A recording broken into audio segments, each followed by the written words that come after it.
the start of the second round of the World Cup. We're in the town square of Saint Nicolas, where the Tour of Flanders, or the Ronde as they call it here in Belgium, is about to start in a few minutes' time. There's some excellent riders on the start line this morning, but Laurent Jalabert, the World Cup leader, won't be one of them. We have to look to riders like Maurizio Fondries, who's been riding superbly over the last week. In the Grand Prix E3, he was always on the attack, with Johan Museo, a Belgian rider to watch out for today. And Paul Schoen first speaks with Fondries. This weekend everybody is talking about you, the great favourite, but despite all, you are still the rider to beat, but the best are here from Flanders. Yes, I'm a favourite, but there are others too who are favourites here. It's a race for taking your chance, for having a good team as well, especially if you are looking to win this race.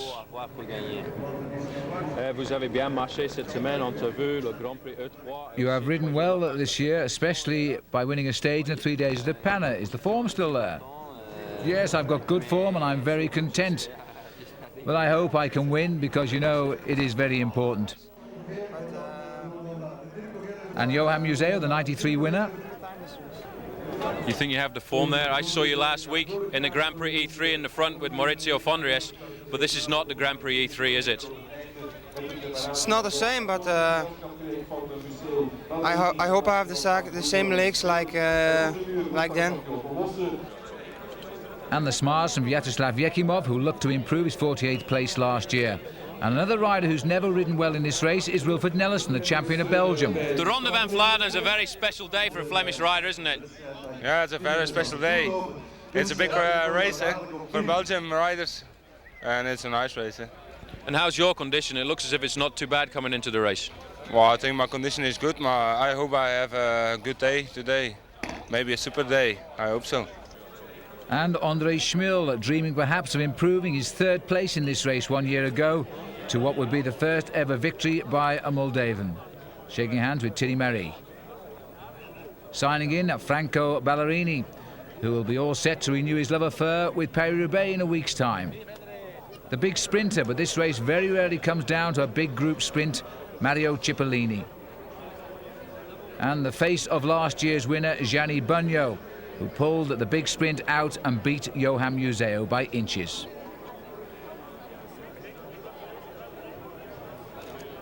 Guido Bontempi, he never seems to get older, this man, and he's still a great rider. And Edwig van Hooijdonk, who became known as the boss of the Bosberg, having won this race twice. Rolf Sorensen, who finished third to Van Hooijdonk, in fact, back in 1991. And Claudio Chiappucci, always game for making a good race wherever he rides. Max Sciandri, now riding with a British licence and hoping for victory. And Fabio Baldato, sixth last year. And the race makes its traditional start in the north of Belgium at the marketplace in St. Nicholas, then going due west before turning around the corner of the coast and diving down into the hills of Flanders, where the brutes lie that always, by tradition, decide this race. There they are, being marked up for you. They finish with hill number 15, the Bosberg, where many a rider has springboarded to victory. So the race ending in Meerbeke. 261 kilometres, 25 teams on the start this morning, a total of 190 starters. And now the chase down has begun of a breakaway which established itself after 55 kilometres today. Tom Steels, Andrea Taffi, Gianvito Martinelli and Fabio Roscioli, but only two of those riders are now surviving, Roscioli and Taffi. And a little bit of bad luck coming soon after Castor at around about 128 kilometres covered for both Steels and Martinelli, who both punctured. Flat tyres sent them back into the main field. The lead at one stage today at Waregem at the feeding station, the four of them had over 5 minutes. It is the normal breakaway that goes at the start and very rarely survives to the end. This is Roscioli, and he's now been left by Taffi. It looks as though Taffi is heading up towards the Old Quaremont at around 150 kilometres done here, and he's not going to take Roscioli with him. There's Taffi out on his own. 28 years of age, turned professional back in 1989, and now heading up to the Quaremont climb itself. The steepest gradient there, as you can see, 10% or 1 in 10. And the climb is cobbled, and it's just over 2 kilometres. So the Mappe boys have put a rider out front. The carrot is dangling now in front of the main field, which is still under the control of the Mapei team. It's a little bit sad, but Taffy must have felt strong enough to go alone here. He must have sensed that Roscioli didn't have the strength to go with him here. They're both lone break experts for long breakaways. Here's the cobblestones and the face of Taffy on the climb. And his lead still just short of 3 minutes from the main field. Roscioli is behind him and seeking out the smoother surface on the Quaremont. Well, a week of activity with riders training over the hills here all week, and the 3 days of De Panne, perhaps a guideline too, surprisingly being won this year by Michele Bartoli, an Italian, and that's why the Italians are favourites now to win the Tour of Flanders once again. Remember last year it was Gianni Bugno who surprisingly beat Johan Museo in a tight sprint, and Andre Schmil third. And there's the gap, 15 seconds to Roscioli and 2 minutes 40 now to the bunch on our camera lens. And the GB boys trying now to reduce the gap. Sharing the work down there is Museo, second in line, and sitting comfortably on the wheel of Wilfred Peters. A very strong team as always. So Mapei, although they have a man out front as we go up to the Petersberg, they are still chasing down their own man here.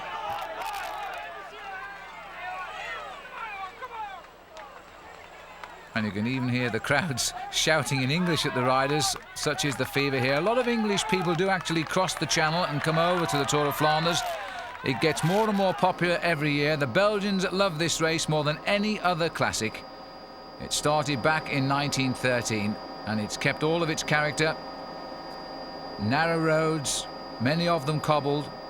The hills come short, steep, thick and fast towards the last 3 hours of racing. And the weather, surprisingly, is very, very mild indeed. It's going to make the riders feel very much like racing today. Mapei riders just controlling affairs, looking for a chance to springboard. Nobody will expect Taffy to survive for much longer. There's Wilfred Peters taking the pack around the corner and accelerating hard with some degree of strength there too, because he's gone away. Eddy van Hooijdonk, looking over his shoulder, earned the reputation as the boss of the Bosberg because of his victories in this race. And he's won it twice. He won it in 1989 and then he won it again in 1991. He also picked up the amateur title just the year before he turned professional. So the gap is still coming down, but not as quick as it was. 2:36, and it won't be too long, I don't think, before they see Roscioli. Wilfred Peters always willing to do good turns at the front here. And the big TVM rider here is Hendrik Redant. I once remember poor old Redant clear in Paris-Roubaix about 3 years ago, I think it was, and he had a flat tyre, and he never know to this day whether indeed he would have won Paris-Roubaix. That would have been his finest moment.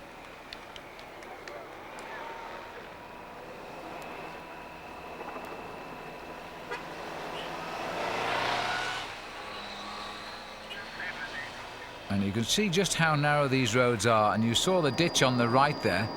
Peters and Hoffman have got across now to the two leaders. Tristan Hoffman.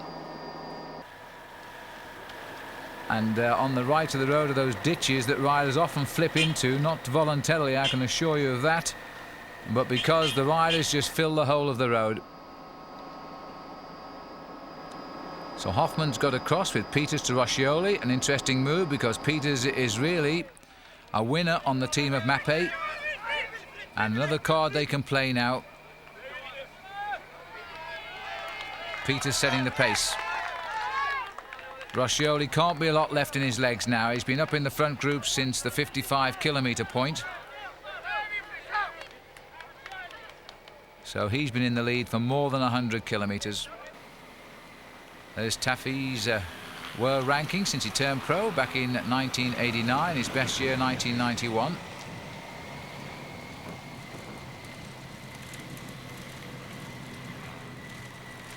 But he's a rider who has only won 7 races in his whole career, and in fact last year his victory came in the Grand Prix Formies.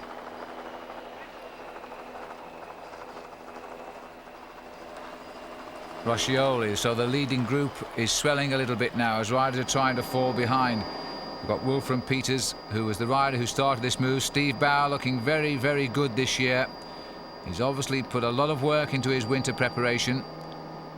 He's got up to the lead group now.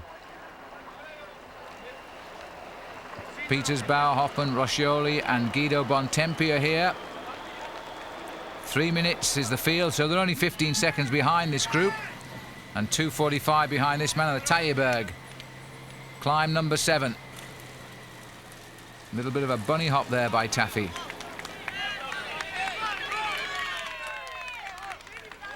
No problems with the traction on the dry cobblestones today. Flanders at this time of the year, when the weather is like this, is a delightful place to come to. But of course it's the absolute opposite if the weather is as it normally is, which is usually strong winds and nasty cold rain. This course always favours the aggressor. The little groups who can slip away out of sight very, very quickly. The crowd understand the sport. As you can see, they stand off the roads. They allow the riders that little bit of smooth strip there to race on. And still it's Peters setting the pace.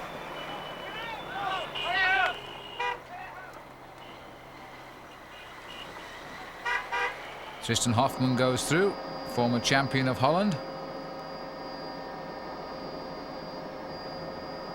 And the motorbikes have got themselves in between, but I think there's only about 15 to 20 seconds because there's the main pack still well in contention and keeping an eye on everybody.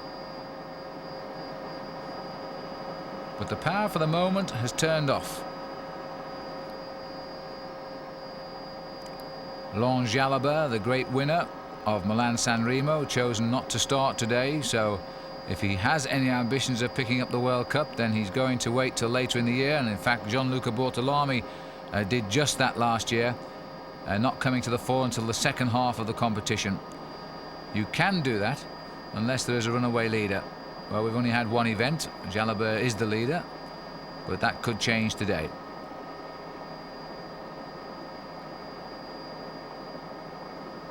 So the rider's showing no great urgency here because there is still a long way to go. 261 kilometres in all. And Taffy holding them off. The boss of the Bergs at the moment. Sits there nice and relaxed. These Italian riders have taken over world cycling these last few years. They never liked to come to Belgium, they never liked to go anywhere except race in Italy, but now they've become so dominant, their confidence is boosted sky high. Steve Bauer, Wilfred Peters, Piangonda is up here now. Gianluca Piangonda.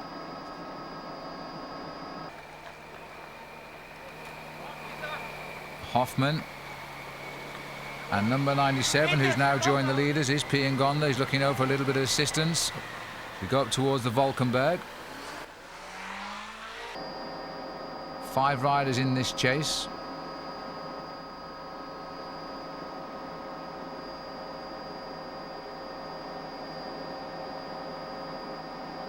Well, Steve Bauer, who knows the area very, very well indeed, because he lives in the area, is inspired today. A Motorola could do with a good performance. There's a little chase group. It looks as though, in fact, we've got Johan Museu possibly coming across this line here.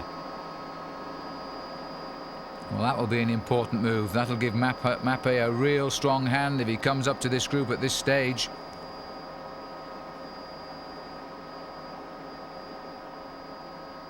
They've got clean away from the fields, not on the climbs, but on the twists and turns of the flat roads. This is a very strange race today. Riders just going off the front in 1s and 2s. And these races always the most difficult to read. You never know which brake is going to work. Sean Yates near the front for Motorola.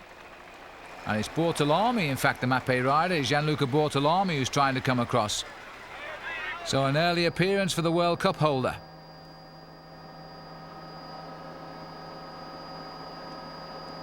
And Bortolami, the World Cup holder, after that great ride last year. He's still to show his form this season.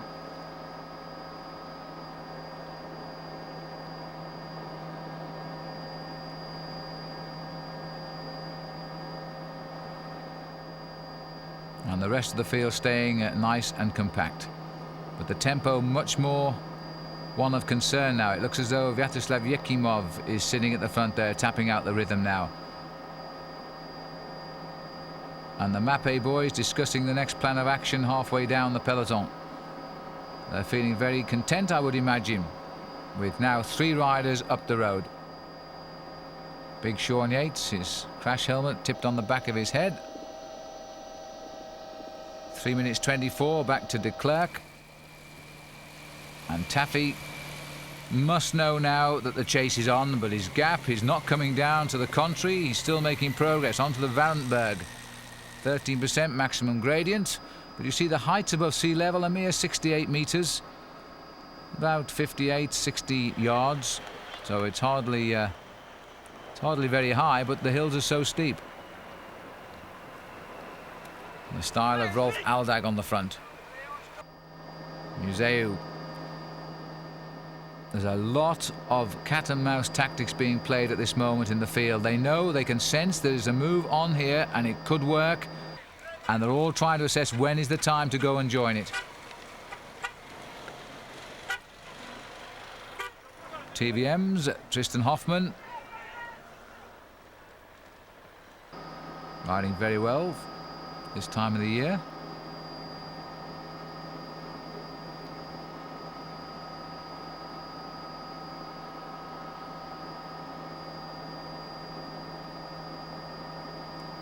So the Valenberg, hill number 10 has gone, on to hill number 11, the Leberg, 11% and up to 43 meters and just less than a kilometer in length. And Hoffmann has a puncture and it's the back wheel. That's really bad luck. A flat tyre for Tristan Hoffmann, who's been riding so well. In fact, has been the main man in this breakaway. Now then, how quick is it going to be? Like all good professionals, let the mechanics do the job and just stand and wait. But you notice he stepped off his bicycle. Now, very often amateur riders tend to stay on their bicycle, and that's not the way to do it.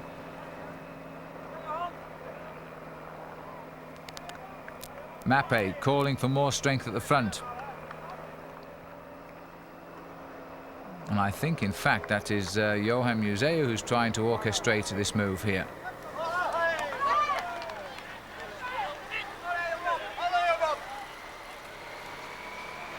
And Gianluca Bortolami, it was in fact, who's just gone through. Chiandri, third in line. There's a lot of Italian riders up here again. And if they're not Italian by nationality, they're on Italian teams. There's Bortolami. Very crouched style of the World Cup holder. Michele Bartoli is here too, the man that won the 3 days of Depana and is now seen as a favourite today, and he's not going to let his tag down, I don't think. He's up here in this move as well. This is Cipollini. Those long legs of Cipollini that pack so much finishing power, providing them in the right position at the end. 4 kilometres inside now to the climb number 12, the Molenberg.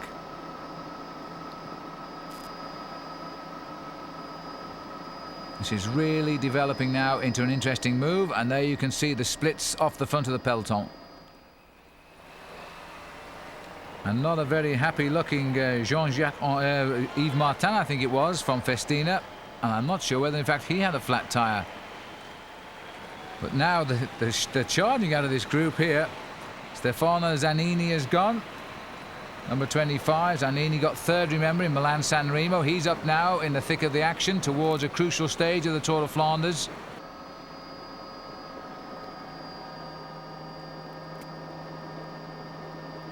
That big field of 190 starters, and looking down from the helicopter now, we're looking at probably 45 riders left in and no more.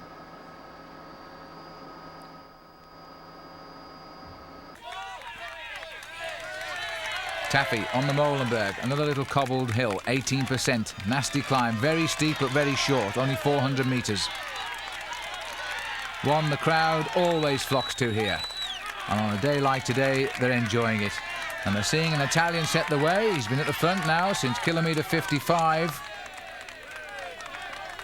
We are now deep in the Flanders hills.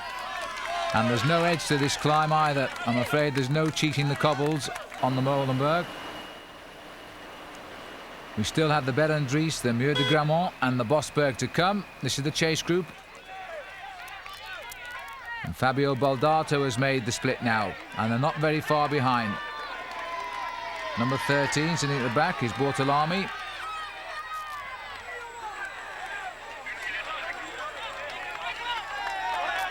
Such an immensely improved rider since he went across to the Mapei team. It just shows you the strength of riding for a big team when you have the basic talent. Once he got to Mapei and the team around to help him, he's really come through as a winner and not just as a domestique.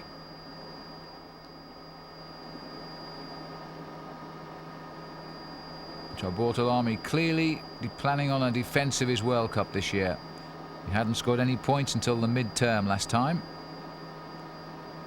But the gap is not significant. There's a lot of riders still in with a chance to reach them yet.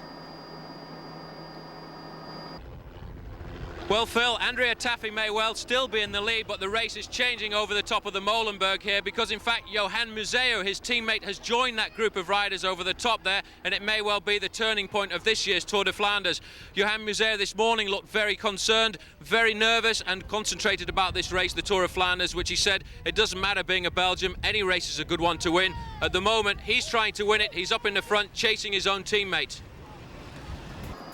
Thank you very much, Paul Sherwin, who knows all about riding the Tour of Flanders, and he's right about Johan Museeuw, who's edged his way through here and has never been far from the action. But Mapei have 4 men up here likely to land the final laurels, but I'm sure they'll all try to earn it for Museeuw because he is Belgium. Yekimov going through in the white Novell jersey there. And Johan Museeuw, a rider who knows what it's like to win this race. He did it when he was the champion of Belgium, but equally so, like last year, he knows what it's like to lose it in a photo finish, which he did to Gianni Bugno. Bortolami not overworking in the least here.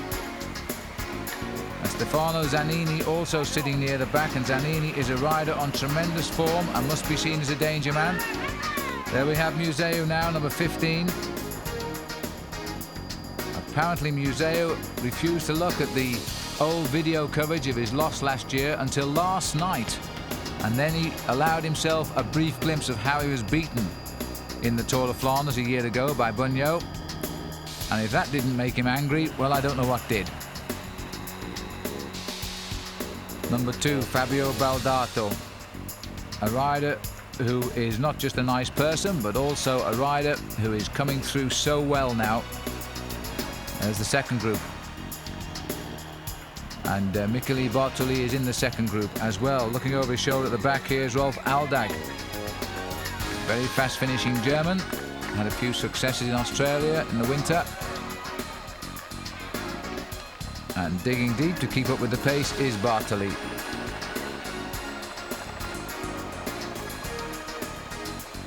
Fifth in Milan-San Remo, number 82. And he's already had 2 wins this season, both coming not too far away on the northern coastline of Belgium at De Panne, right on the coast, an event which rarely sees an Italian winner. He won the stage and the GC, or a stage and the GC. Taffy is now being closed in on 1 minute 45, and the big challenge still to come, the Wall of Grammont.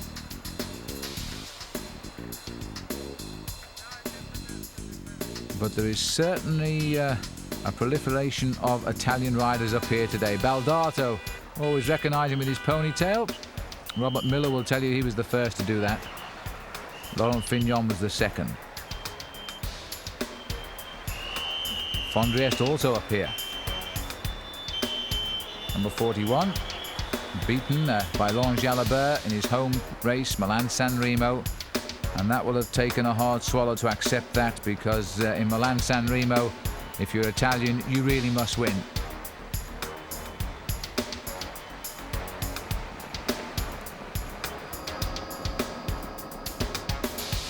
Well, there is no organisation here. It is a scramble.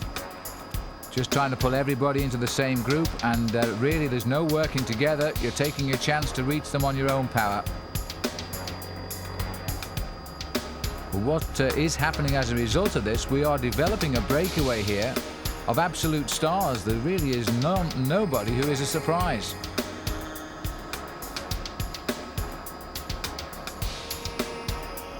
Andre Schmil, third last year for Lotto, he's here as well. And we're heading up now towards the Berendries. Museo, Ballerini, Cipollini, Fidanza, Martinelli, Piangonda. He's probably a surprise. Van Petergem also.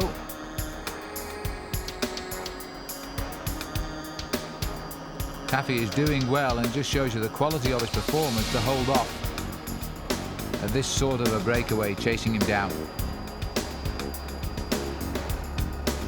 If anything that's in his favour is that this breakaway is getting a little bit too big and might become unmanageable. Still a minute 39 for Taffy, and still a diversion for the race, because the Mappe boys in this chase group know the others have to lay the cards on the table first. And somebody's taken a flyer away from here.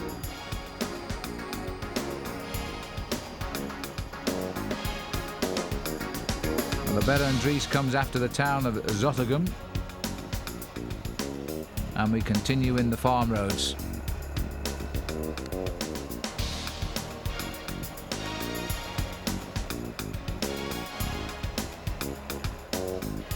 A little bit of help required. I think we had Claudio Chipucci on the front of that group there.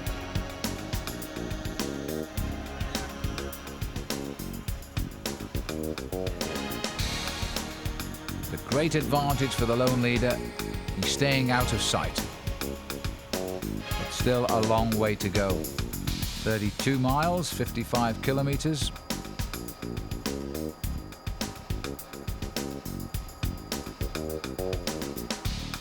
And the big challenges to come. The three nasty climbs, the Berendries, the Muur de Grammont, and the Bosberg. The Bosberg itself is dead straight, kicks in the middle. And then you can springboard to victory, the long flat road and the slight uphill finish in Meerbecker.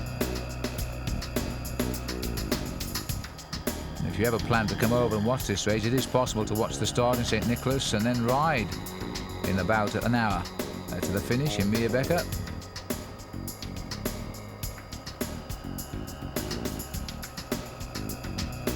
Well, of course, with the riders, I'm afraid they're looking at slightly more than an hour.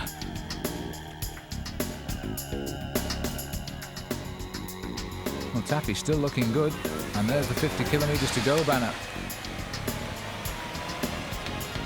Race organisation just staring into the distance and waving everybody out of his way and seeing if he can see anybody. Wait for the whistle. Eddy Merckx is driving the car there, the great Eddy Merckx. Funny enough, he only managed to win this race once, which was always a big surprise. A man that seemed to win all of the classics more than once.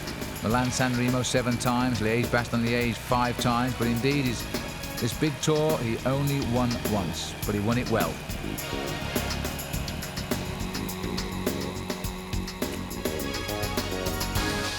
Well, Taffy has this riding style where he keeps his hands on the centre of the bars and very relaxed indeed. There's no pressure at all on those arms, hooked onto the stem.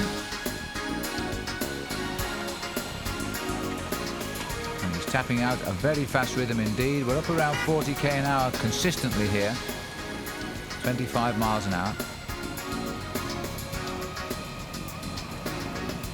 He'll be constantly given time checks. He'll know his lead is faltering. But he will also know that he has the man he would like to see in this chase group, Johan Museeuw and Gianluca Bortolami, not far behind. I wonder if he knows Fondriest is here though. And that Chandra requires some attention. Hand gone up for the MG Technogym rider, who has a British racing licence this year. He was born in Derby, in the north of England. Oh, thank you, Slava. Chiapucci. Upright position of the big sprinter. Cipollini.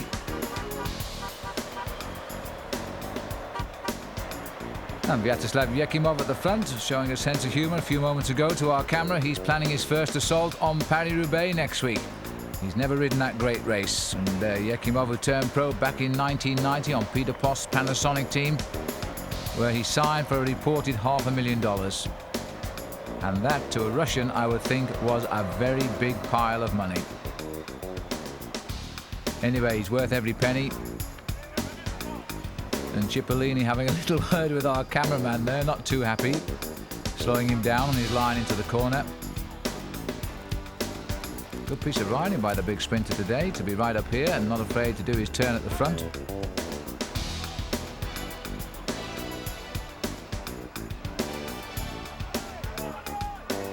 Well, he gets a lot of criticism, Cipollini, rides half a year and the rest of it, but you know, he is a very talented rider indeed.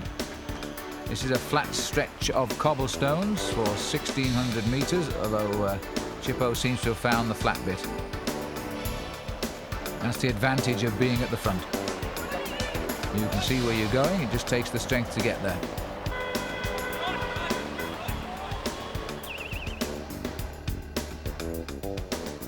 And there we have Taffy.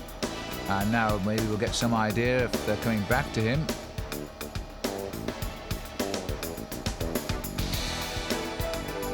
Sleepy little farmlands of Flanders, and still a long empty road, but not that long now really. They will also have spotted our helicopter hovering here, so they will know that they're pulling back Taffy at a reasonable rate. About 14 riders in this chase down.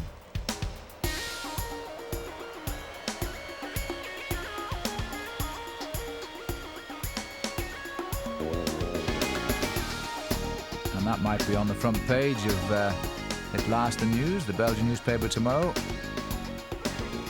Of Gianluca Bortolami, Yekimov flashing through, André Schmil, Claudio Chiappucci. Nice move for Claudio to be in here. Very surprising rider, Claudio Chiappucci. One feels that this wouldn't suit him, the Tour of Flanders. He's a climber, a stage race rider, and yet he keeps on making these moves. And there's a problem on the right of the road. I think it's Bortolami looking to get away with that.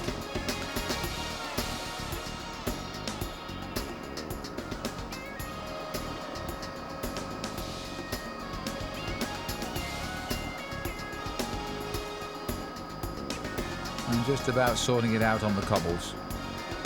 Had it been wet, I think he would have been tasting a little bit of dirt. But he was lucky.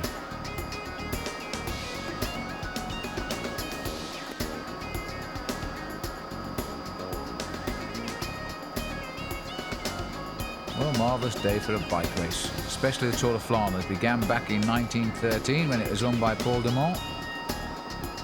And in fact, the Belgian riders winning this race for many, many years before it finally succumbed. Apart from the victory of Henri Souter in 1923, the Belgians won right through into modern times. The first Italian to pick it up was Fiorenzo Magni, and he did it in 1949.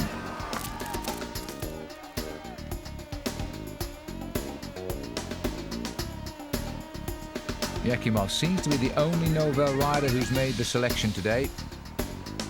And he would like the camera bike out of the way because he's now finding his rhythm. They do get in the way, I have to say that. Especially on these narrow roads. They're only 50 seconds away now, and they're calling this the group from Cipollini, who has decided to move back just a notch or two into the pack. Yekimov. Looking very sharp indeed this year. And that's bad luck, but that looks like a puncture to the Gavis rider, and that will be Zanini, who had a great Milan-San Remo with third place. And it's taking a while. Well, I think they said Zanoli on the screen very briefly there, but they picked the wrong one because that is Zanini, who's had a flat tyre. Good change, and he might well get back into the action here.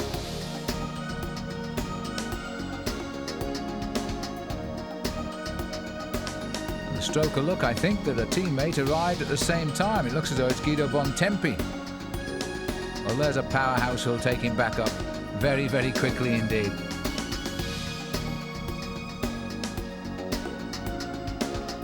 Just Look at the speed now of Bontempi, as Zanini chose the right time to puncture for sure.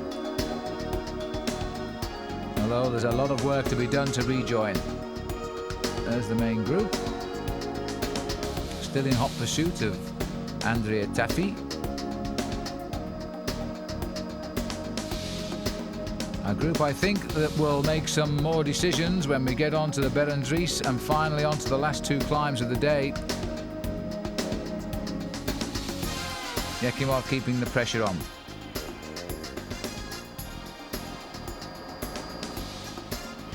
Seven victories under his belt last year, and now there's an attack going up on the outside, or is it just a general acceleration to try and reduce the size of this chase group? It looks like the Mappe boys have turned the screw a little bit tight there. But I think it's settled for a general acceleration, because Yekimov has jumped onto third wheel. It was Fabio Baldato, in fact. And there he is, the MG rider. 33 seconds now, it's not going to be much longer. Museo watching every move. And that's Franco Ballerini we just saw there. Franco Ballerini's up here as well.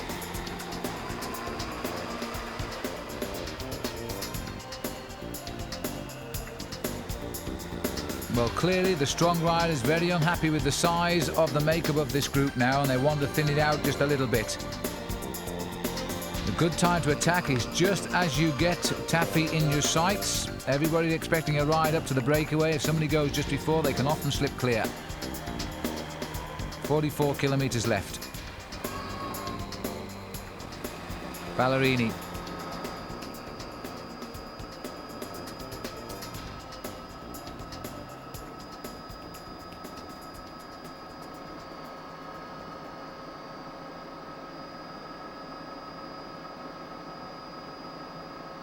And it looks as though we may have a little gap going here.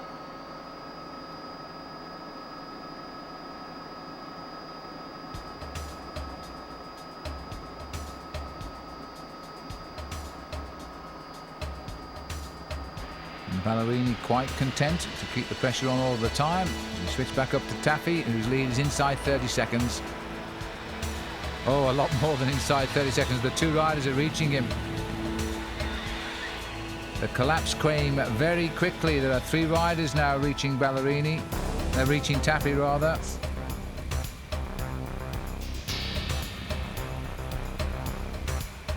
And Yekimov is also up here, so too is André Schmil, Baldato, Ballerini. I don't think Taffy's going to have the legs to get on board.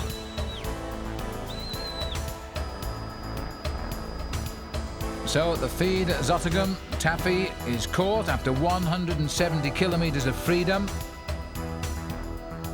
And in fact, we are hearing that Johan Museo has had a flat tyre, and it must have happened just before coming into the feed here. Nobody seems to be attacking, and this is Museo. He's coming into Zottegem. He must be about 10 or 15 seconds off the tail of the cars there.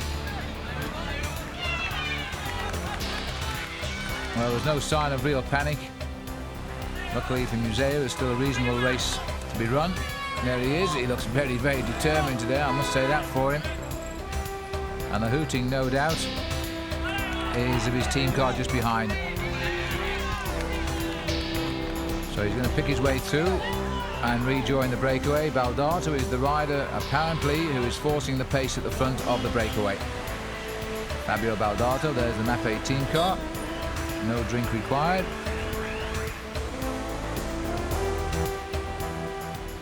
I think that's Taffy who's coming right through the breakaway. Yes, it is. So Taffy is slipping right away from the whole scene now. I wonder if Johan Museo had a chance to say anything to him as he went by. Well, the rider racing back is Guido Bontempi at the Gavis team, and they're almost onto the tail now. They've cleared out all of the following vehicles, which won't help. But there shouldn't be too much danger here either. They'll both get back to that lead group. Museo senses it, digs deep on his reserves, because very shortly now we're going to start the last of the three climbs to come.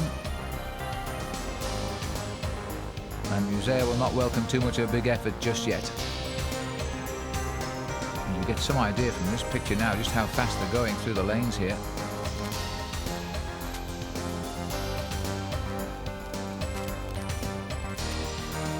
Army at the front. Picked up Museu and he's taking him through the field. Keeping a close eye on him as well.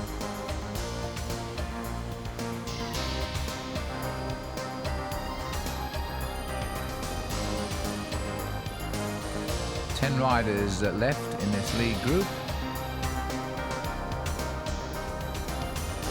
And they're all more or less racing for a shot at the front, but they're not working together. Oh, there's a few more. In fact, there's 6 of them there. 5 of them. 15 riders then in this league group.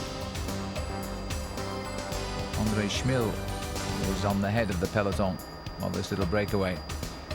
3rd last year. And went on to lead the World Cup for a while.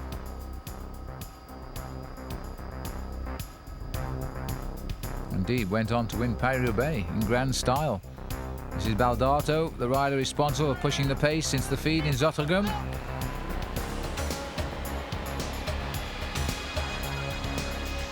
Baldato is one of the big improved riders. 4 wins already this season for Fabio. Tour of the Mediterranean, a stage in that, a stage in the Tour of Valencia, a stage in Paris-Nice and a stage in the 3 days of the Panap. 45 kilometers left to go. Gaining in confidence all the time, Baldato. A little flashback as to how he made his move. A little bit of a shock for our motorcyclist there too, I think, as he came up on the inside. But just look at the gap with the acceleration he's put in here over the rest, and now he's gone. So he's made the first serious attack from this league group. Turned pro in 1993, had 5 wins in his first pro year. And he's got himself 14 seconds on Museu's group now. And 3 of those 5 wins in his first season all came in the Tour of Italy. I suppose he will list his best result as runner-up last year in the Paris-Roubaix. He had a very, very good early season because he was 6th in this event, and he was also 6th in Milan-San Remo last year. So he's found his early season form again by the look of it, and he's riding now with the confidence you get from having success. Bortolami and Bortoli, and number 6 here is Chandri.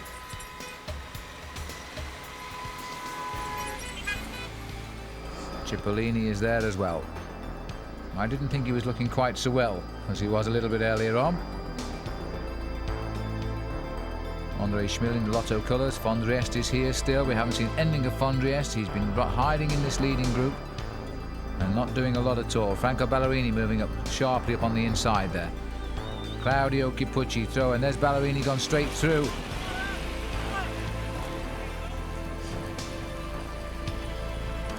And a quick reaction to Chandri grabbing the wheel there, I think of Bartoli.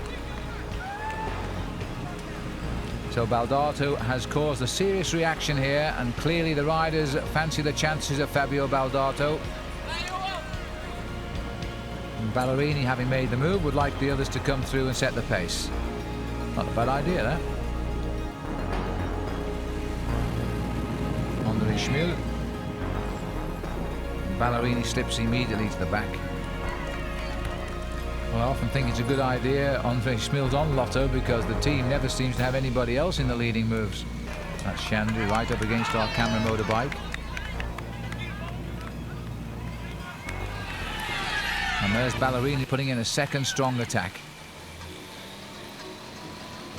Ballerini placed in so many classic races but rarely a winner of them.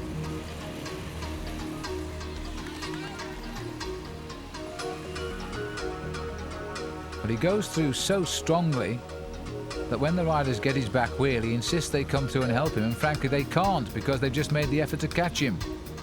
It might make more sense to just try and ease away a little bit. Because again, they've marked Ballerini, and this is Baldato now. Looking very good indeed. Just to our left of our picture there, it's motorbikes at the moment, but just amongst those motorbikes I think is Ballerini. There they are. So Baldato hasn't gone thanks to the two very strong attacks of Franco Ballerini.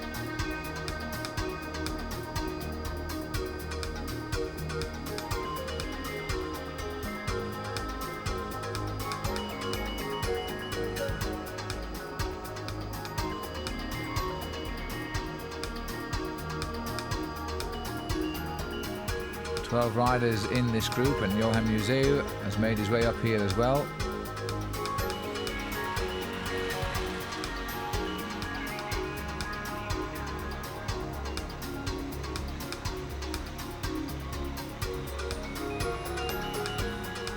Well, sooner or later something's going to go here, because there's been attack after attack, a regrouping, and then they've gone again very, very hard indeed. If they can reach Fabio Baldato, this might be the combination to succeed. 7% downhill. Museu's the rider who's just come onto the back of this group. Not overdoing his work, Rate Museu. It's almost as if he's waiting for a moment, because he just did enough to get back after that puncture, used his team in the end, and now, well, having said that, he's gone to the front. Another tricky little descent if it were to be wet today. Always disconcerting on the cobbles. Yeah, and that was Fondrest also leading the group back up there. Aldag, Tristan Hoffman.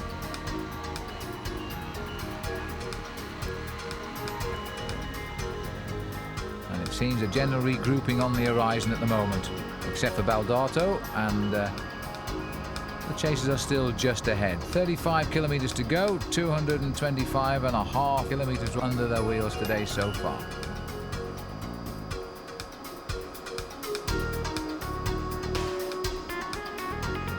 So just over 15 miles to ride. Average speed today is still in excess of 25 miles an hour. That's a very, very rapid race. It was won last year with a whisker inside 25 miles an hour. It's 24 3/4 actually.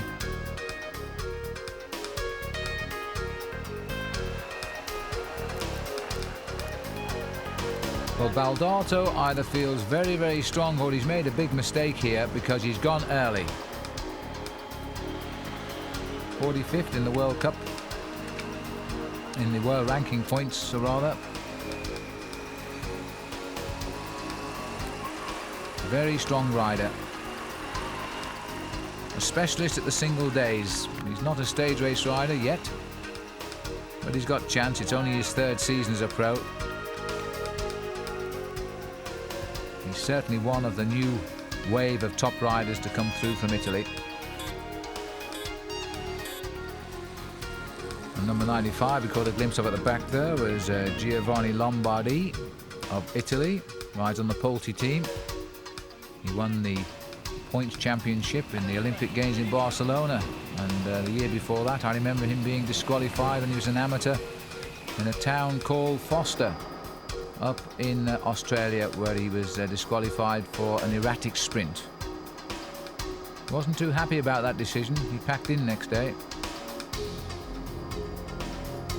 but he's gone on to be a good pro. Mill sitting at the back of the group. Yakimov.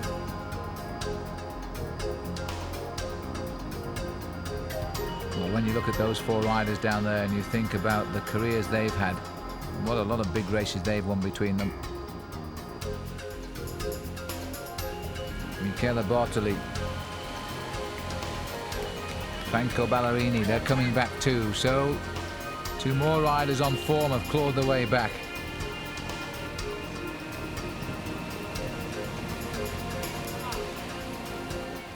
Bartoli, who, as I said earlier, won the 3 days of De Panna, also finished 5th in Milan-San Remo, is now back in the thick of the action again, right at the head of affairs with the main group here. Just Baldato out front.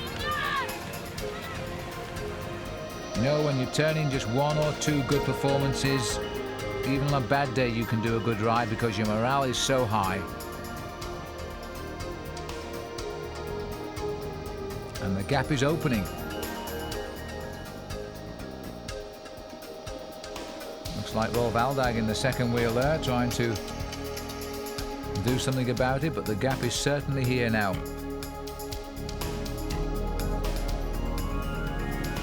Bartoli, Ballerini, Schmil, Moldovan.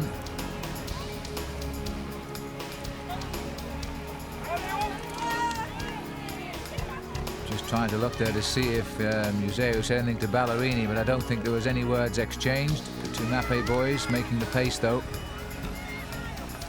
The Berendries, Klein number 13, 13%. Average gradient of 7% and just under a kilometre in height. And our motorbike is doing Bartoli a great favour here, and he's been told to leave. Now let's go back up the climb to the Berendries, and this is Fabio Baldato. Look at the lovely crowd on this climb today. Spring sunshine. And they're going to be picking out Johan Museo, because that's the rider that they would love to see win this race. And you can bet the shouts are for Johan. A very popular man indeed. Father runs a garage business. And the whole Museo family will be out, every one of them, somewhat on this course, watching him. And there's going to be an attack, and it's gone. That's Museo. And it looks as though all the shouting was rather too much for him. He's been inspired to put something special into this climb. So Johan Museo, and he's shouting back now. He's seen the reaction has come. And it's Andre Schmil who went after Museo, because I would say that Andre is going to mark Johan. They were breakaway companions a year ago. And it seems the man to mark. After all, he's racing on home soil. Well, Andre isn't living too far away. He lives, in fact, in Roubaix.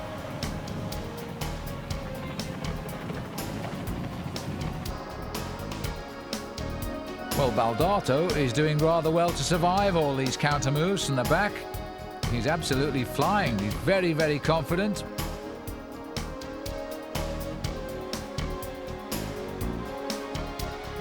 I think this is a rider that we're going to grow to like over the next few years. He is a superbly attacking rider. He looks good on a bike. 14 seconds, and Museo is letting his legs and his mouth do the work now. He wants more assistance. Oh, and the big man's come back as well to give him a hand. Franco Ballerini. Well, they are moving right now. There's Michele Bartoli. Schmil in the red.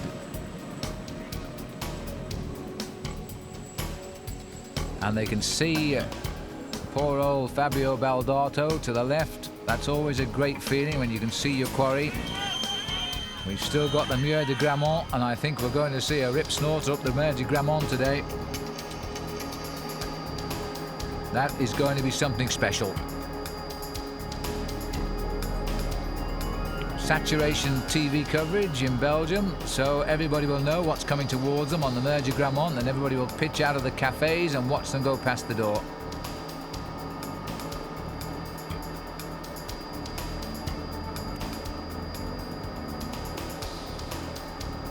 There's Baldato through and over the top of this little climb.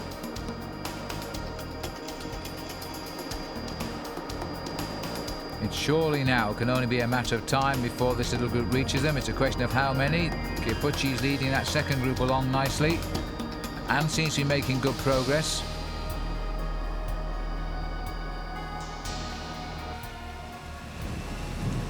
The man who missed this move was Yekimov, who seemed to be doing everything right and has suddenly not made the split.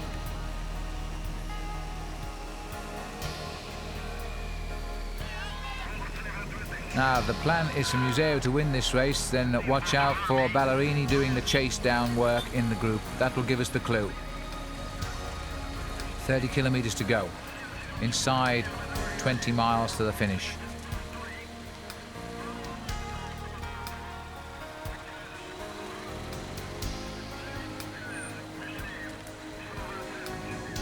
Nobody shirking the turn here.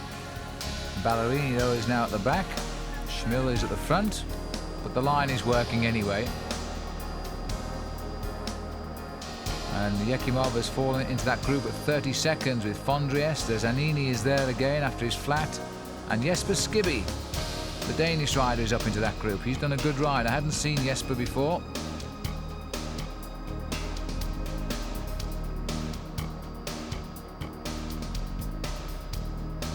So Jesper Skibby replacing his TVM teammate Tristan Hoffmann in the thick of the action.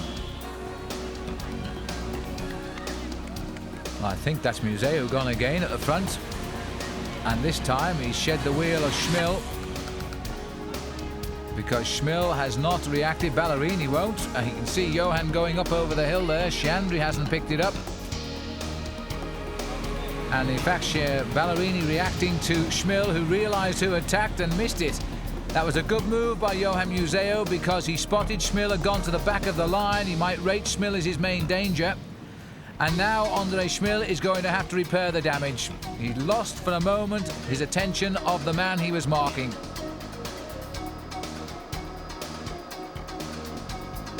Well, these counterattacks are going to hurt the lead of Baldato for sure. Heading towards Grammont. The wall awaits.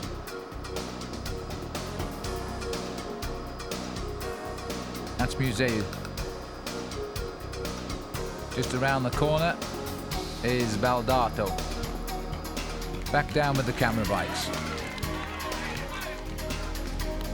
Well, Schmil has made and failed to bridge the gap there. He made a huge mistake, and now he's going to have to rethink the situation. Chandri leading, Ballerini won't help, and Bartoli here as well.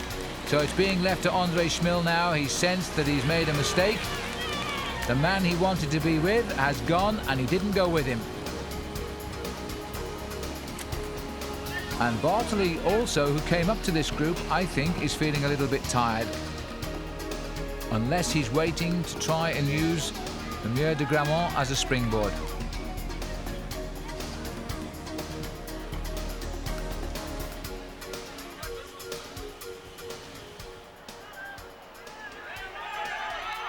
And all of the cheers for Johan Museu as they begin to line up now for the climb of the Mur de Grammont. And Johan Museu is reaching Baldato. This is an inspired piece of riding by the Belgian. He has watched and waited and made sure he was always in a position whenever the moves went. He was always adding himself as a counterpart. But he didn't do any work. And now he's put everything into one attack as he picks up Fabio Baldato. And just in time too, although Baldato won't think so, because they're going to face the cobble climb of the Mur de Grammont. This is the chase. That's Jesper Skibby for TVM. In fact, this is a whole regrouping here. Jesper Skibby has got up because Schmil is still in this group, so Skibby has come across. New blood to the chase. Here's Claudio Chiappucci, so this group has got up to them. And in fact, when you would expect Chiappucci to feel good, he's been caught a little out of breath. Bartoli slipped back. Chandri setting the pace. Schmil going to have another little go here. He must be absolutely fuming he made that mistake. But this time I think Andre Schmil has done it. He's got clear. That puts 3 riders clear on the road now. Baldato, Museu, and now Andre Schmil.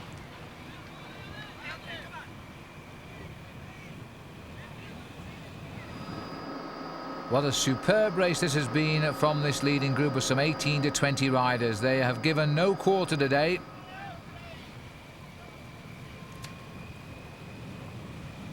There's rarely been a lucky winner of the Tour of Flanders, and it certainly won't be a lucky winner today. They're going to have to work all of the way to the line. So Schmil has managed to get away. Now, has he the strength to get up to Museu?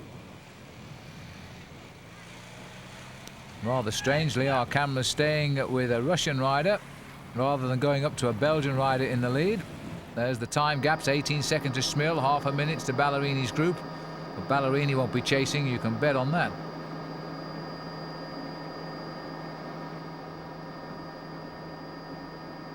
Well, 190 starters a day must be spread-eagled over many, many minutes. The pace at the front has been absolutely terrific. There's Yekimov, Skibby. A general reforming here of the third group on the road. Fondriest under 25 kilometres to go banner. They're all taking a drink, and somebody's trying to take a flyer.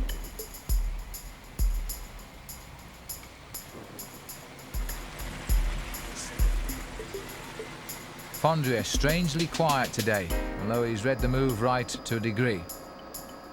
He hasn't really put in much of a spurt himself, though. So one has got the feeling he's always been on the defensive today, Maurizio.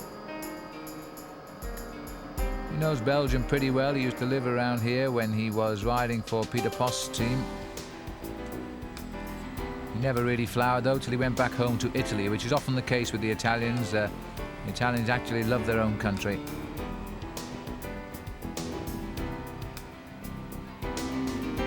Bartoli, Claudio Chiappucci, number 13 is Bortolami, still right up here. And if he keeps this up, he's going to start scoring World Cup points earlier this year. Here we are, the MG Technogym versus the Mapei GB. Skibby, he was very, very happy when TVM re-signed him last year. He was safe for another season cycling, and he's now done a good ride. Zanini also moving up there. Looks like Skibby's trying to get some action back into this chase group. Bortolami grabbing the wheel, 25 seconds, that's all it is back to this group. And Schmil still in between. There's the devil, El Diablo.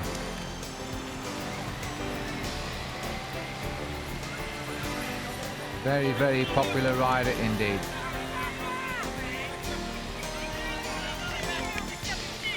And Claudio giving a little bit of pain now as Skibby comes back up towards him.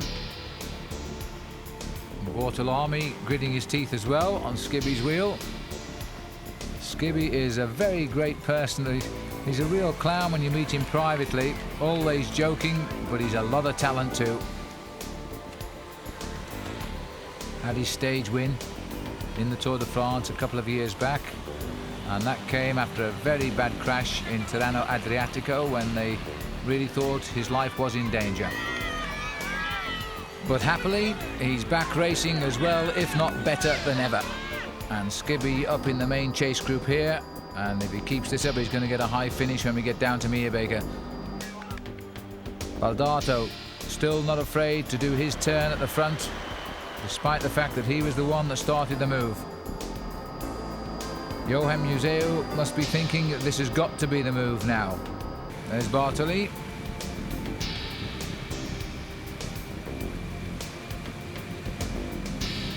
Well, Schmil is closing in, and the others are certainly not losing ground. Bortolami's group here, 26 seconds. And Bortolami is the rider at the back of the riders here. He's not going to help with the chase down. I bet he would wish, though, that it would all come together again, because he would like to be in with a chance, I think. The World Cup holder, this is round number 2 of the new World Cup, 1995.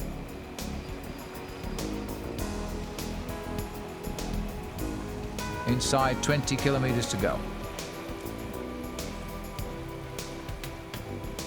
And Bortolami is going to watch everybody in this group.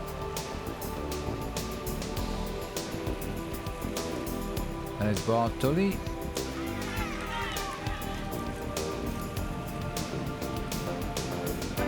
And they're still working very, very well together, these two.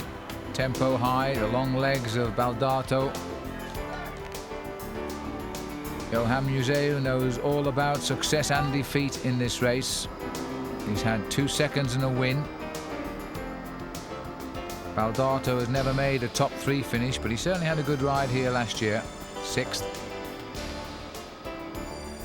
Short, sharp turns being done by the leaders to not lose the momentum now.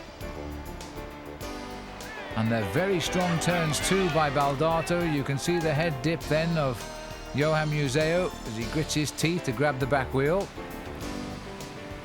Quite clearly aware that Schmil is coming back, up to 9th in the World Cup world ranking points last year after his fine World Cup run. Well, the Muur de Grammont and the Bosberg are not separated by much on the road. They come in quick succession, in fact.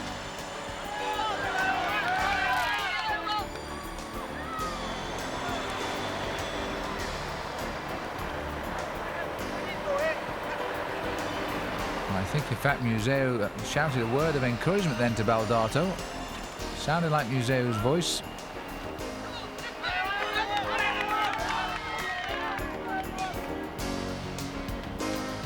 And Museo obviously aware that Schmil is coming up, and it's a rider he won't want to join him. He'll be a little bit afraid of Andre Schmil. He'll feel very proud of the way he slipped him, but he won't want him to come back. And this select group here of Bortolami and Kipucci, Skibby and Bartoli.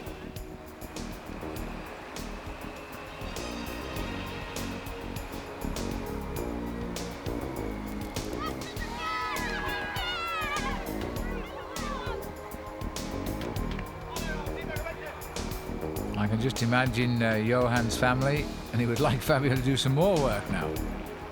I can just imagine Johan Museo's family, because they keep a television set in the car so they can follow the race as well as watch it in the flesh.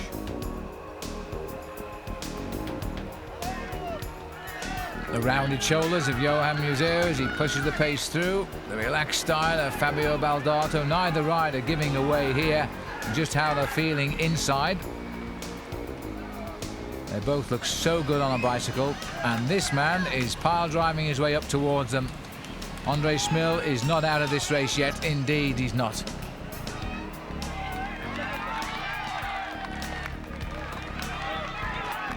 Now heading up to the wall of Grammont, Muur de Gerardsbergen.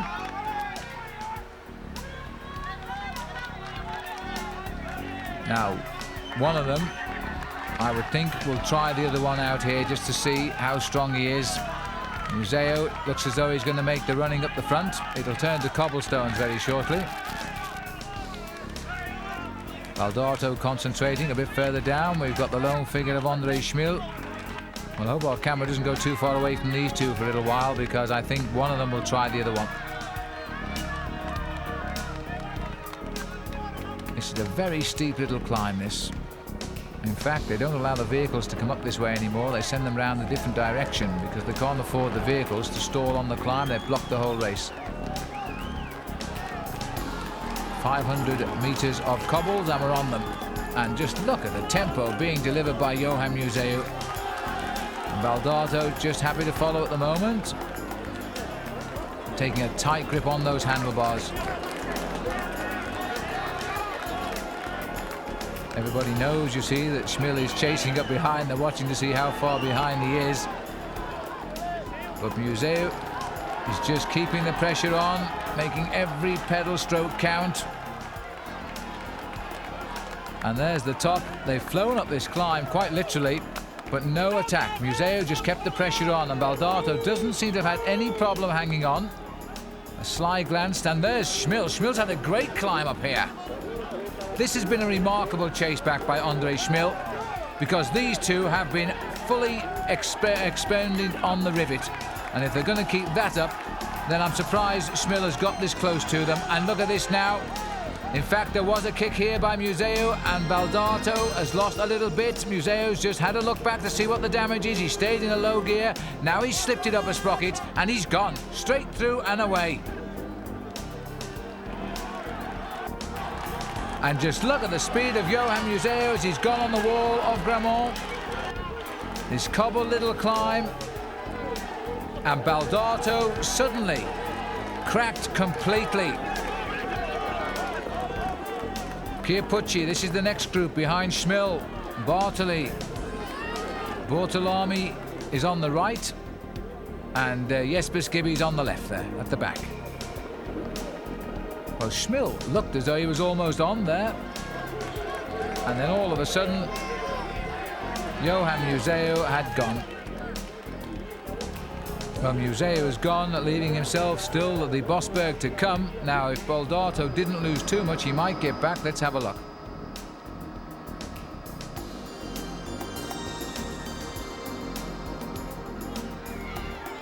Johan Museo is now free. He used to be known as a sprinter, now he's becoming a stayer.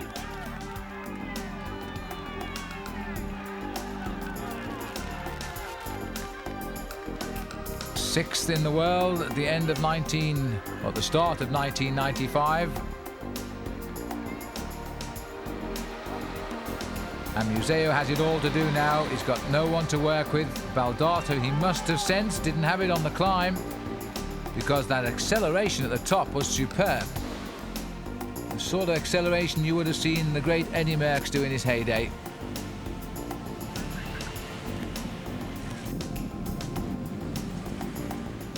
Still no real sign of spring on the trees, but the sun is beautiful. This is Baldato, who is now a little bit confused here. He's not sure where Schmil is, and he certainly knows that Johan Museo has hurt him on that climb, and I don't think he can come back. But there's still that small climb of the Bosberg to come. And Schmil is going to get Baldato. If they get together, and maybe Baldato has eased back to allow Schmil to come up, if they get together, they might well get back to Museo, and the Belgian could be robbed of his greatest moment. This is what a Tour of Flanders should be like, a massive pursuit across the Flanders countryside with the riders living on their own resources. Good roads for the moment. Schmil is now coming up to Baldato.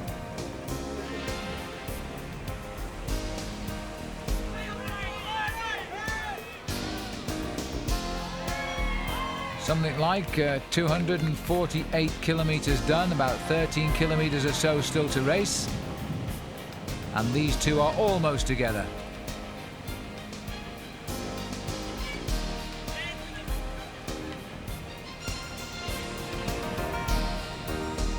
Well, you get some idea just how quick Baldato is going, because Schmil has really made a big job of clawing his way back.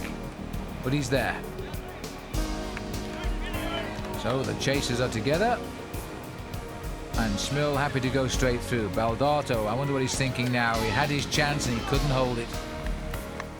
And this is the man who did the damage, Johan Museo. And there's how he did it too. This is the attack that came.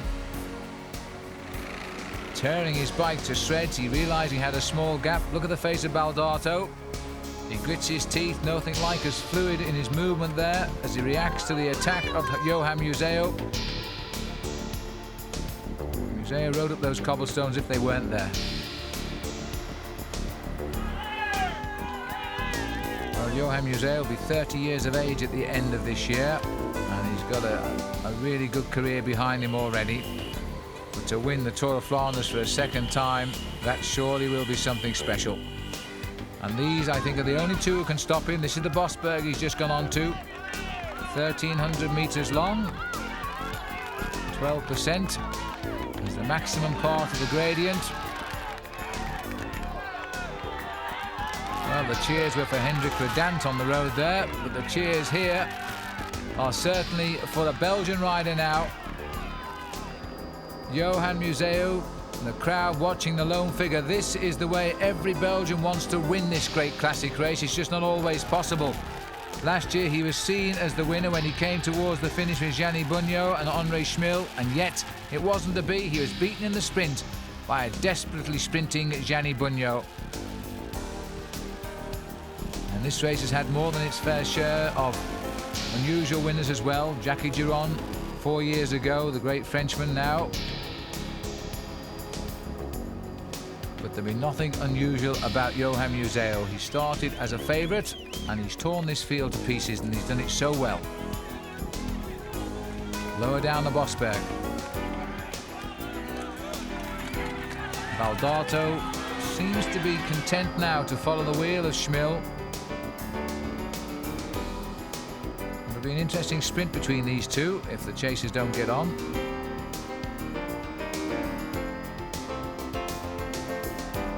It looks to me now as though the lead is around about 40 seconds for Museo over the top of the Bosberg. And that should be enough. And I think driving that car was Eddy Merckx. And I'm sure Eddy will not have resisted the temptation to have wished him well there, because this is how Merckx won his Tour of Flanders. You ride the finest bike riders in the world off your wheel, and you come down to Meerbeke alone. These are the other four: Skibby, Bartoli, Bortolami, Kipucci. Kipucci setting the pace with Bortolami. Skibby third place, Bartoli just at the back there.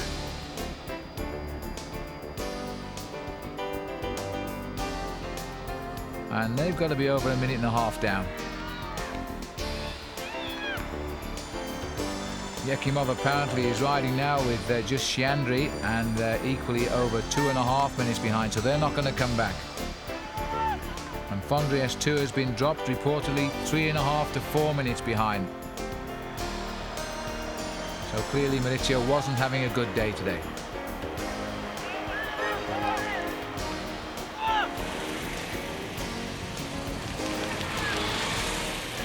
Baldato leaving all of the pacemaking to Andre Schmil.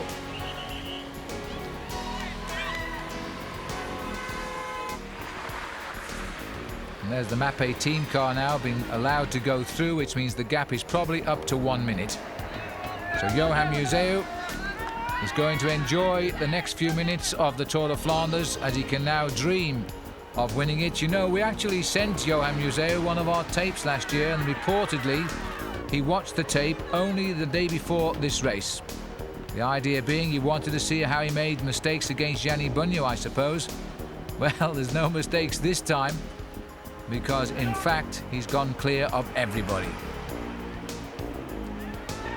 Turned professional back in 1988, no real indication of what a great rider he would become. He won only one race in 1988, but in the seasons 1990-91 he won a total of 22 races.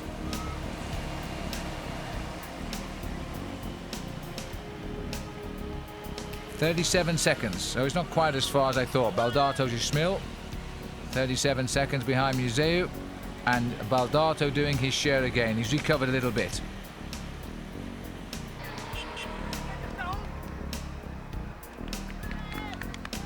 Last year he finished second, as we know, in the Tour of Flanders. He was third in Gent-Wevelgem. He won the Amstel Gold Race.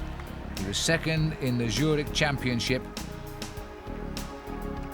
And now he's going to win the Tour of Flanders for the second time in 3 years. 2 wins will be added to his 2 second places. Jean-Luc Van den Broek shouting at Andre Schmil, and he's telling him, in fact, not to ride so hard and conserve himself for the second place, because in fact he's overcooking it as far as Baldato is concerned. He's following all of the time. So it looks as though defeat has been conceded here to this rider, Johan Museeuw, who looks as strong now as he did 3 hours ago. But that's what the smell of victory does for you in a big bike race like this.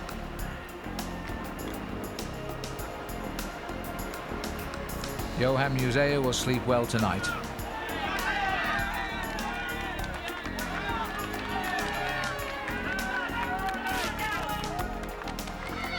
He's briefly held the lead in the Tour de France during the flatter stages, and lost it in the time trial as well, and he's not putting up a bad time trial here today. I once remember interviewing Johan Museeuw about where would he finish in the time trial in the Tour de France when he had the yellow jersey, last man to start, and he says, "You will not be reading about me tomorrow morning." And he was right. He lost many minutes to Miguel Indurain. But every man for his own type of race, and the Tour of Flanders today is for Johan Museeuw. He's still nudging away, look, 46 seconds now. He's going to win this by a minute.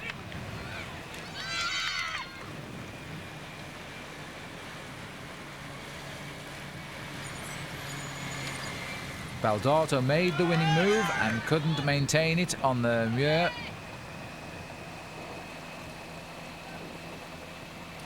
And Schmil is doing the giant turns here. It's almost as if he can sense that Baldato is slowing down whenever he goes through. He's very conscious of the fact that round about 30 seconds behind is the Chiappucci group. Ease the old back a little bit, and it's out to 50 seconds now. So Museu is riding to a beautiful win.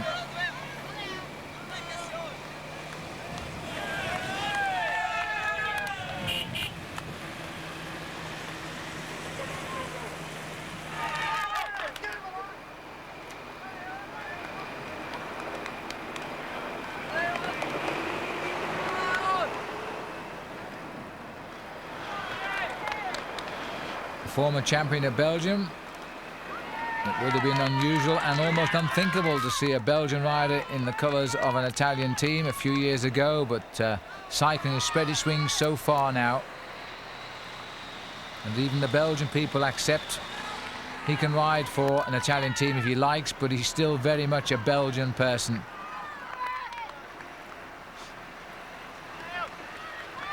Former teammate of André Schmil on the Lotto squad. Didn't leave Lotto on too good terms. And now I wonder what Lotto are thinking.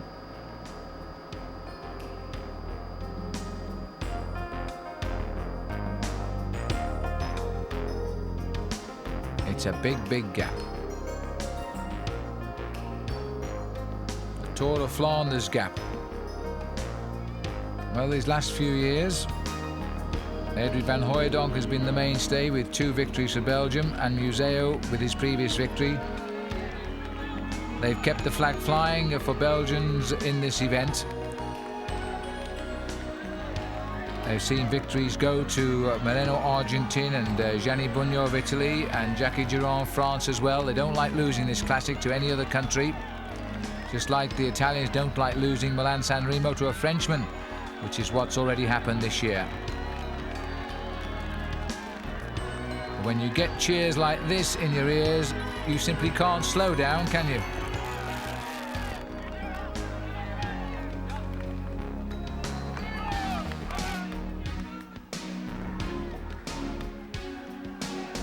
Somehow the pain seems all worthwhile.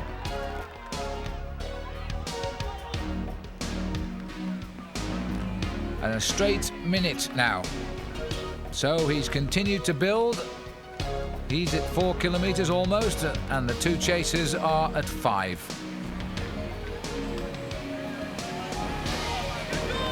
And Baldato doing his bit as well. And there's the 4 kilometres for Johan Museu. Just about 2.5 miles to the line, and he's going to enjoy it immensely.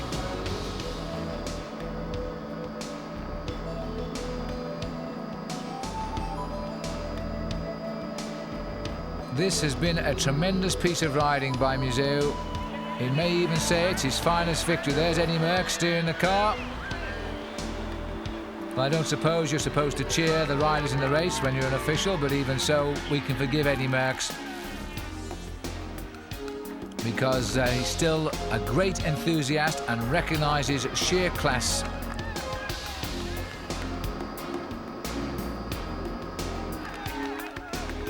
And I would imagine that Eddie will be the first to congratulate Johan today. This is how you should win a bike race. Outstanding as the best man in it. What a difference a year makes. The dejected loser by almost a photo finish to Gianni Bugno. And if he hadn't have been, of course, he would have won his 3rd Tour of Flanders straight now. I don't think anybody's done that since Fiorenzo Magni of Italy did it. And that was back in the late 40s and early 1950. And I think Eddie's giving him a time check there in Flemish.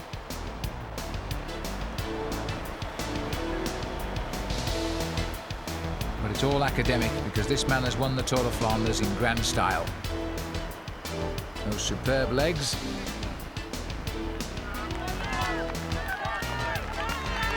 And he's going to be in the last 2 kilometres in a second or two. And there's Eddie, a few words for Belgian television. And I wonder if at the moment Eddy Merckx is recounting his own victory in 1975 when he rode home ahead of Frans Verbeek and Marc de Meer.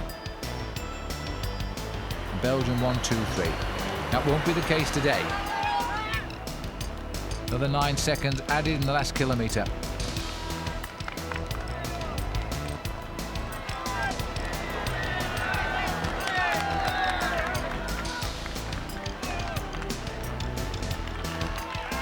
He'll be floating now. He won't be feeling a thing, Johan Museeuw. He's going to see the kilometre to go sign very soon. And Eddy taking part in the race himself now. He's probably just told him that 69-second margin we've just seen as well. And into Meerbeke. It'll be the right-hand turn.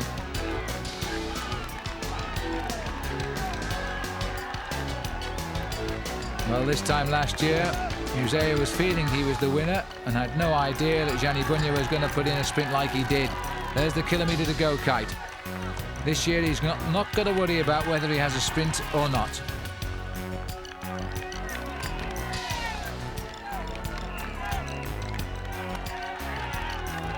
He's been so near in many of the world's classics. He's won some of them. Second in the Grand Prix of Frankfurt in 1991, second in the Tour of Flanders indeed in 1991. He won the Grand Prix of Zurich in that year. Third in Milan-San Remo in 1992, second in the Amstel Gold Race, the same year he won the National Belgian Championship. Then in 1993, the Tour of Flanders was his. Paris-Roubaix, he managed a 4th place. 4th in the World Championship, then picked up Paris Tours, finished second in the World Cup. This man has done it all. Last year, back into 2nd place in the Tour of Flanders. A 3rd in Ghent-Wevelgem, a win in the Amstel Gold for the first time. And 2nd in the Championship of Zurich, and now he's back. Back in the biggest fashion you can imagine, with the ride of his life, I feel. Johan Museeuw taking the win in the Tour of Flanders, and he's won it in the grandest of styles. He ripped them apart, he joined Baldato, he tore him away on the Muir, and now he's won by over a minute here. He's going to rest very, very easily tonight, and he'll be the outstanding favourite now for next week's Paris-Roubaix. He doesn't look as though he's been out on the bike at all today, this man. An average speed of 39.5 kilometres an hour. It's only marginally slower than last year. 39.6 it was a year ago. Now the pace has dropped dramatically here, and this is because Andre Schmil is hoping to do better than last year when he finished 3rd. Baldato is making the turn, so Schmil has got himself in the right place at least. But he's done an awful lot of work. But Schmil is creeping up on his outside. Hardly the burst of a sprinter at 100 metres to go, was it? He moved over the top of him, and Baldato has got his wheel, and now you can see a better sprint, because Baldato is going to take Andre Schmil right on the line. He's done just enough. Schmil will take 3rd for the 2nd year in succession. The sprint for 4th place. And this is Bartoli leading out.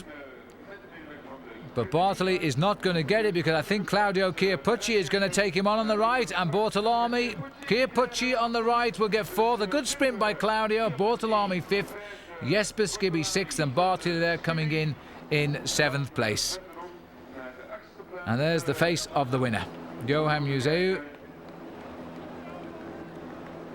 And in fact, he spotted his teammate here, Bortolami. Now let's go to Paul Sherwin. Well, there you have it. What a fantastic result for this year's Tour of Flanders. We spoke to Johan Museeuw this morning in the start in San Nicolas, but really he didn't give anything away. He must have been thinking all day in the back of his mind about last year when he got beaten here on the finish line by Gianni Bugno. That's probably what pushed him over the Mur de Grammont to go for that lone victory. A superb win. He's now at the top of the leaderboard in the World Cup. Will Paris-Roubaix be next? Join us and we'll find out then. Indeed, he is at the top of the leaderboard in the World Cup, because he finished 12th in Milan-San Remo, so he will go ahead of Laurent Jalabert.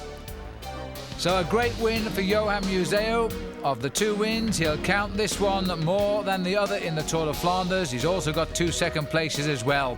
He really is the Lion of Flanders of the moment.